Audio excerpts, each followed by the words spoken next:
Vice President Kashim Shettima lauds the donation of 1 billion naira to the federal government's food support program and 4,600 units of digital devices for distribution to schools by NTA Nigeria. It was when he hosted the chairman of NTA Nigeria, Ernest Ndukwe. State House correspondent Abdurrahman Jibrila reports that Vice President Shettima says the gesture by the telecommunications company is in support of the federal government's efforts in addressing hardship in the country and worthy of emulation, an indication of commitment to the development of the Nigerian economy.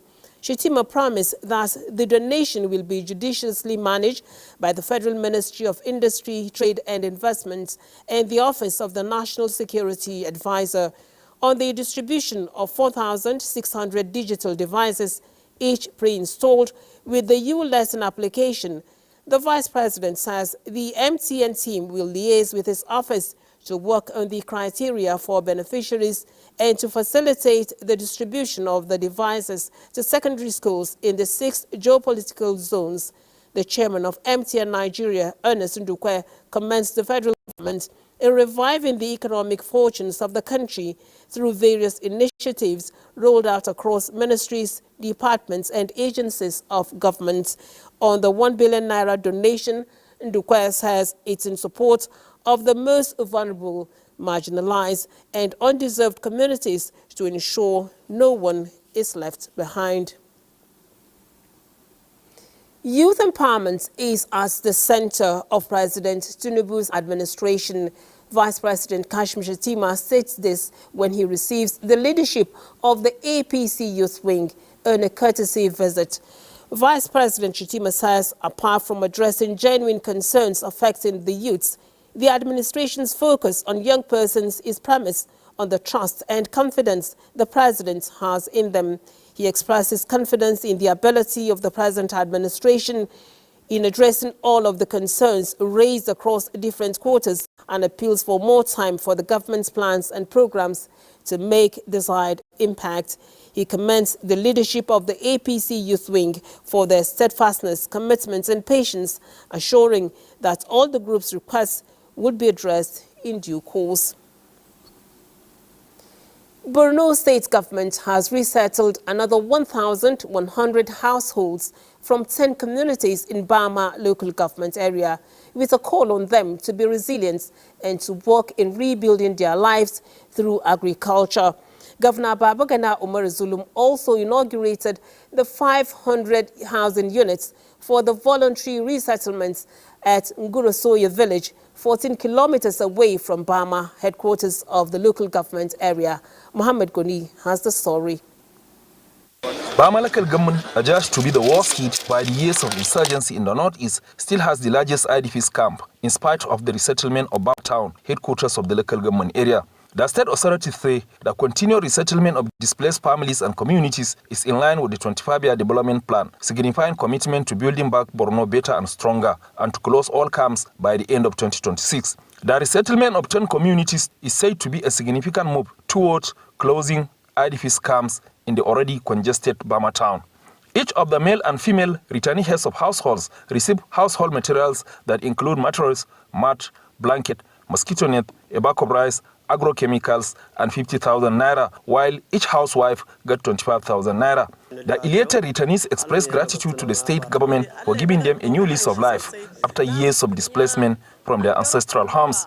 Governor Bagana Omar Zulum, who highlighted efforts made in rebuilding communities in Bama local government area since 2019, also noted the ongoing rebuilding of Dara Jamal and Termoa, among others. The essence of our resettlement in a dignified manner is to ensure that people will start earning their means of livelihood by themselves. No any government can afford to distribute food and non-food items to the increasing population growth of Borno State. Permanent Secretary in the Ministry of Reconstruction, Rehabilitation and Resettlement, Ali Goni, restated commitment of the ministry to voluntary resettlement drive of the state government and appreciated Governor Zulum for the continued support to the ministry to discharge its statutory responsibilities. Chairman Ad Hoc Committee on Resettlement of Bama, Abba Jato Mohammed, appreciated Governor Zulum for impacting on the lives of citizens through resettlement and resuscitation of livelihoods. The governor proceeded to Dara Jamal village to inspect the ongoing construction of 500 housing estates to pave way for resettlement of the community, during which the governor announced that additional 2,000 non-permanent shelters will also be constructed to accommodate neighboring settlements. In Maiduguri, Mohammed Goni, NTA News. Minister of Works Dave Umahi has directed contractors handling the construction of the 107-kilometer Enugu-Onitsha Road dualization to brace towards achieving the renewed hope agenda with respect to speed and quality of work. The minister said this at a meeting with the facilitators of the project, NTA Nigeria, representatives of Enugu state governments and the contracting companies. Concerned by what he termed lack of commitment on the part of some contractors to the plight of Nigerians, the minister says the Enugu-Onitsha Road dualization project under the Road Infrastructure Development and Refurbishment Investment Tax Credit Scheme is being delayed, describing the experiences of motorists on the road as disheartening against President Tinubu's intention for Nigerians. Best to do it. We should get a subcontractor to get stone base to fill such potholes or boreholes. And there will be no mercy for any worker of Ministry of Works that fails to adhere to this strictly. And the way contractors refuse to obey this instruction, they will be sanctioned. So my advice to NTA is to look for another contractor within that axis if they want to get the job done. Umahi emphasized that the current administration is open to contract review using prevailing rates as he commends the MTN for funding the critical infrastructure. Meanwhile, a heavy downpour has led to the cutoff of the Kano-Maiduguri highway at the Guskuri village of Katagum local government area of Bauchi State, causing destruction and forcing motorists to seek alternative routes. Works Minister also directed immediate assessment of the road cutoff as the Bauchi-Kano-Maiduguri axis, with plans to review liability period for all federal government road projects. Let's get some business news with Benny Adams as our anchor. It's over to you, Benny. Thank you, Lami. And talking business, the federal government is seeing the possibility of generating 7 billion naira through the cotton, textile and garments revitalization program. Musa Babaliu reports that more than 500,000 hectares will be made available for the cultivation of cotton under the project. The federal government is making efforts towards reviving the moribund textile manufacturing industry in Nigeria. Discussion towards achieving the feat is underway between key players in the industry and government representatives. During the discussion, it was discovered that raw materials, especially cotton, are critical in the revival initiative. The target is to put 500,000 hectares under cultivation. If we do that, we are going to create 1.4 million jobs. We are going to have revenue, FS revenue of between $7.2 billion to $8.2 billion. And this is the reason for this engagement with the Ministry of Agriculture and Food Security. Why did our farmers move away from cotton production to other staples or other crops? There must be a reason, and I think we need to look into those areas and see why were those reasons. The International Cotton Advisory Committee is set to assist with good agronomic practices in the cultivation of cotton. To renew the hope of cotton farmers in Nigeria will be a very, very big and welcome relief. And we all know the entire value chain creates a very large number of jobs. More than 1.4 million jobs are expected to be created from cotton cultivation, ginning, textile manufacturing and garment production. Musa Baba Aliyu, NTA News. Now, President Bola Tinubu has approved the appointment of Michael Hadi Angu as the acting chairman of the Federal Capital Territory Internal Revenue Service. President Tinubu directs Ango to bring his more than 20 years of experience and proven track record in revenue administration, financial management and organizational leadership to bear. Michael Hadi Ango, who hails from Kebbi State, has served in various capacities, including the Presidential Committee on Fiscal Policy and Tax Reforms. As acting chairman of the FCT IRS, Michael Ango will oversee the implementation of strategic initiatives to enhance revenue generation and ensure fiscal sustainability. And still on federal government efforts, the federal government, through the Presidential Initiative on Compressed Natural Gas, has introduced digital platforms to proactively enable private sector participation, enhancing a 50% discount on conversion of vehicles. This is part of efforts to bring down the cost of transportation in the country. Lydia Sampson has those details. The initiative on compressed natural gas is deploying the CLICK initiative to enable citizens clamoring for quick relief from the high cost of living and petrol prices get cheaper fuel, which also means cheaper rides. This is by accessing the PCNGI portal and verification from respective associations for eligibility. We need to stop and thank Mr. President for taking this decision. All what they are doing is to make Nigeria a better place for us. And we know what this will translate into.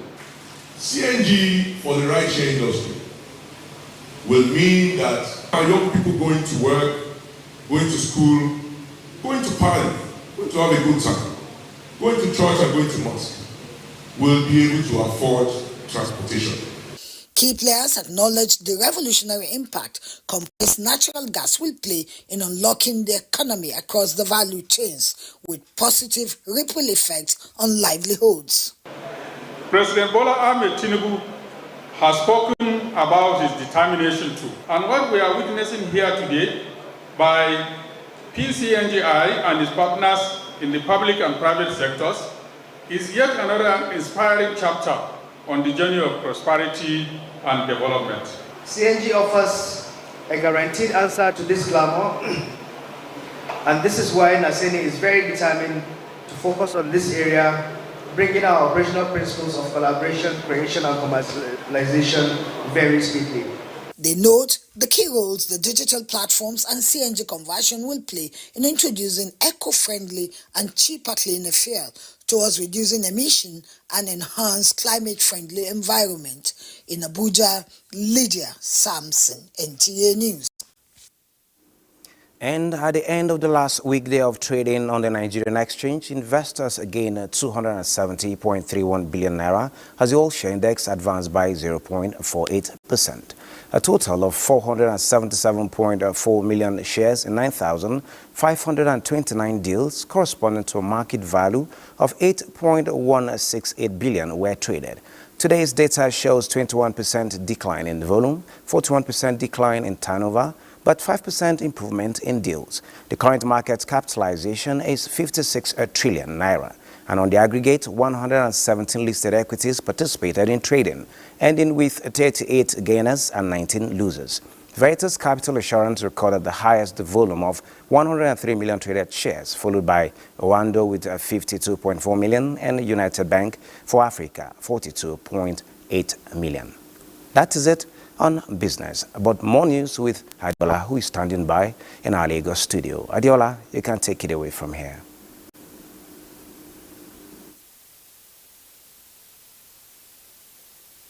Thank you, Busy Benny.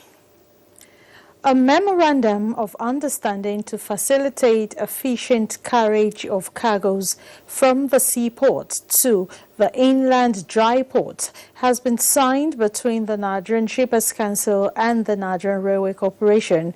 This collaborative move, stakeholders confirm, will fast-track delivery of cargoes to the hinterland and develop critical transport infrastructure.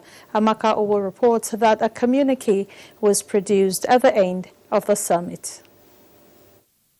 Over the years, lack of functional railway system for evacuation of cargoes from seaports to various distribution centers and to the hinterland remains a major challenge in the shipping industry and the ease of doing business in Nigeria. To this end, the synergy between the Nigerian Shippers Council and Nigerian Railway Corporation through a signed memorandum of understanding is to tackle these hindrances in the movement of cargoes. And now that the Shippers Council, who is in control of that, is going to take the bull by the horn, I think the road will be freer. Goods will get to the market at a cheaper rate, because going by rail will make the end product or the raw material go to the various factories at a cheaper rate. This government is promoting trade activities and promoting transport infrastructure. We have seen that the rail transportation is the best. Presentations were made by various stakeholders on enhancing the railway infrastructural development for seamless movement of cargoes from the seaports to the hinterland, and also the role of the Nigeria Customs Service in the evacuation of cargoes. There needs to be a deliberate and prioritized effort to connect rail to the ports. And there are a lot of low-hanging fruits in this respect. Government should also look inwards and see that the resources collected through the port, majority of it should also be reinforced back into the development of the port infrastructure. The Nigerian Railway Corporation plays a critical role in providing rail services and facilitating carriage of goods. The Nigerian Shippers Council, on the other hand, enhances intermodal connectivity and fast-tracks delivery of cargoes. In Lagos, Amaka O, NTA News. Nigeria's education system has undergone severe reforms from the old 6334 system, now restructured to basic 1 to 9 senior class and tertiary education. Despite the reforms, adherence to age requirements has been a thorny issue many parents have failed to comply with. In this report, Drug Bokwola examines the implication of having underage students in tertiary institutions and other levels of education. Education, according to experts, is broken into different stages such as pre, nursery and primary schools, among others, with each stage having an age bracket for effective assimilation and ability to cope with the mental rigor. Oftentimes, parents, especially those who enroll their wards in private schools, are eager to hasten the completion, leading to admission of underage students in tertiary institutions. The implications of this, according to educationists, are far-reaching, especially on the psychological development of the students. And we do not prepare students enough through the various tiers of the educational system for the higher level of education. We may find out that we are pushing students that are not ready and that will resort at most to shortcuts to just get the emblem, I am a graduate. Stakeholders also bear their minds on the appropriate age for admission into the university. At 16, the maturity is not there. University is an environment that you meet a lot of people. You even meet people who are older, So for you to interact with such people, it will not be easy for you. Many of them get into the university environment not prepared for the challenges that are requisite or that are required by the university environment. So they probably are not cognitively developed enough. Their emotions are not ready to carry the burdens. And that's why you see that many of them get into the university system, get carried away with peer pressure, get carried away with distractions, and become liabilities. For the avoidance of doubt, the Joint Admissions and Matriculation Board, JAMB, has pegged the entry-level age for university admission at age 16. In Lagos, Joel Bokwola, NTA News. And those are the stories from Lagos. We'll take a break now. When we return, the news continues with Lami in Abuja. Please stay with us.